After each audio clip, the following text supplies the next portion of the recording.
She was in handcuffs before she even realized my daughter was the law. It all started on a quiet Saturday morning in the middle of May. Birds were chirping, the sun was out, and I was just settling in with a hot cup of coffee on our front porch when I saw Karen stomping down the street like she was chasing down a criminal. Her arms flailed, she had a clipboard in hand, and her signature scowl was firmly planted on her face. You'd think she was headed to confront a terrorist, but no, she was coming from my daughter's car. Now let me back up a bit.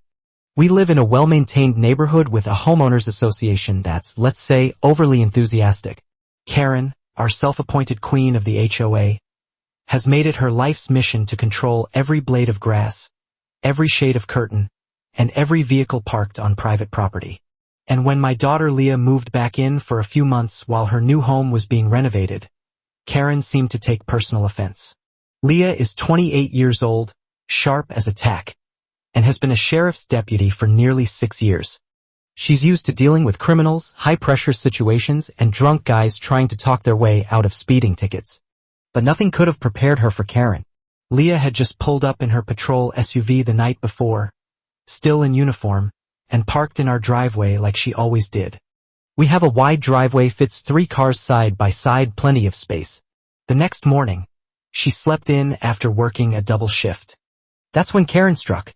She marched right up to the SUV, peered through the windows, and started writing something on her clipboard. I walked down the steps and asked, "Can I help you with something, Karen?" Without even looking at me, she snapped, "This vehicle is illegally parked. It doesn't belong to a resident." I laughed, thinking she was joking. "That's my daughter's car. She lives here." Karen scoffed. "Her car is a government vehicle. She can't park here unless it's official business. It's against HOA policy." I stared at her, dumbfounded. "She lives here. She's the government." Karen ignored me and slapped a bright orange violation sticker on the driver's side window. That's when Leah came out, rubbing sleep from her eyes, still in her sheriff's department t-shirt and sweatpants. "What's going on?" she asked. Karen turned around with her arms crossed. "This vehicle is parked illegally and you're not authorized to use a government vehicle for personal use. I'm placing you under citizen's arrest until the proper authorities arrive." I nearly spit out my coffee. "You're what?" Karen reached into her oversized tote and pulled out a plastic zip tie, her version of handcuffs, and started approaching Leah like she was going to subdue a fugitive. Leah blinked, took one step back, and said calmly, "Ma'am, step away from me right now." But Karen lunged. Within 2 seconds, Leah had flipped her wrist, grabbed Karen's arm, and had her in a real set of handcuffs, face down on the hood of the patrol SUV. "I warned you," Leah said firmly. "You just assaulted a law enforcement officer." Karen screamed like someone had shot her. "You can't do this. You're impersonating a sheriff. I know the law." Leah calmly pulled out her badge and held it in front of Karen's face. "I am the law, and you're under arrest for assault and attempted unlawful detainment." It was like watching a car crash in slow motion. Neighbors started peeking out of their windows. Pricks next door walked over with his lawn chair and a bag of popcorn, literally. He actually pulled up a seat to watch the show.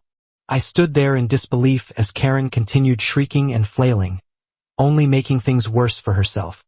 Leah called in backup on her radio. Within minutes, 2 uniformed deputies rolled up and helped place Karen in the back of the cruiser.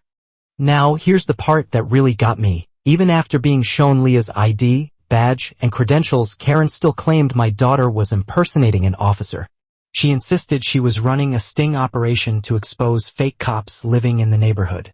She even accused me of aiding and abetting a criminal. As the cruiser pulled away, one of the deputies turned to Leah and said, "You really live next to this lady?" Leah sighed. "Unfortunately, temporarily." Karen spent the next 8 hours in a holding cell, during which time her husband, who looked like he'd rather jump into a volcano than be involved, came to apologize to us. He brought over a peach cobbler and a note that said, "Please accept my apologies for my wife's behavior. I'm working on it." It would have been funny if it weren't so absolutely ridiculous.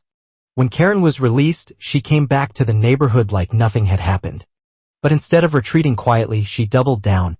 She posted on the HOA website that a dangerous impersonator had attacked her and that she was filing a lawsuit for police brutality. She even requested that Leah be banned from using our driveway to avoid further legal confusion.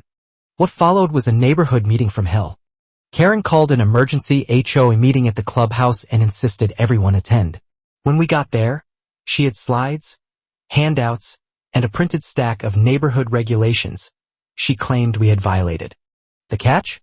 None of the violations existed. Leah, dressed professionally, stood at the back with her arms crossed as Karen ranted and raved about how military vehicles and fake officers were destroying the peace of the community. Finally, Leah stepped forward. "Good evening," she said calmly. "I'm Deputy Sheriff Leah Dalton. I've been in law enforcement for 6 years. I'm state certified, fully licensed, and proud to serve this community. What happened was not police brutality. It was me doing my job. I was assaulted in front of witnesses and arrested someone lawfully. If anyone has any questions, I'd be happy to clarify." Silence. Not one person raised a hand. The HOA board president, who up until that point had been too scared to challenge Karen, cleared his throat and said, "Well, it seems like everything was handled appropriately. Let's move on." Karen stormed out before the meeting ended. She never apologized. She never admitted she was wrong. But after that night, something changed. Karen stopped patrolling the neighborhood like a dictator. She avoided Leah entirely. Her husband began walking their dog alone. And we started noticing fewer orange stickers showing up on mailboxes and driveways. One day, I saw Karen watering her roses. I waved. She didn't wave back, just turned her back and walked inside. A few weeks later, Leah officially moved into her new home across town. Before she left, she made a point of parking her patrol SUV at the very edge of our driveway, visible from Karen's front window. I asked her why she did it. Leah smiled. "Just a little reminder, in case she ever forgets." Since that incident, Karen's control over the HOA has dwindled. New board members were voted in. Rules were rewritten. The orange violation stickers disappeared completely. But the story still echoes down our street. New neighbors ask about it all the time. Is it true the HOA lady tried to arrest a real sheriff? And every time I smile and nod. It's not just a story. It's a warning. Don't pick a fight when you don't know who you're messing with. Especially when that person wears a badge. Never judge someone by what you think you know. Respect goes both ways. Injustice doesn't wear a name tag. It wears a badge. If stories like this moved you, hit that like button and drop a comment below. And more than anything, subscribe. Because here, the truth always comes out. And every story has a lesson. Don't miss what's coming next. See you soon.